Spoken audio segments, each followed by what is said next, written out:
ஸ்தோத்திரம். எல்லாரும் சாப்பிடுகிற வரைக்கும் பெருகி கொண்டே இருந்துச்சு.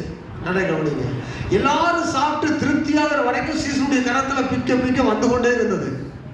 மீன்களும் வந்து கொண்டிருந்தது, அப்பங்களும் வந்து கொண்டிருந்தது.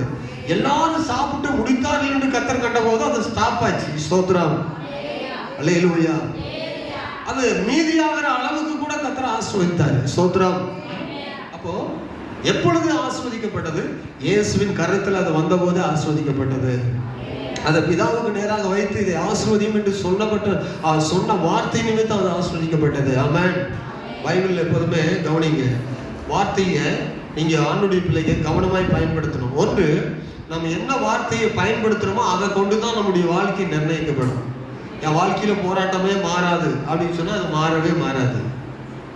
என் வாழ்க்கையில அடிக்கடி பலவீனம் வரும் அப்படின்னு சொன்னா பலவீனம் மாறாது.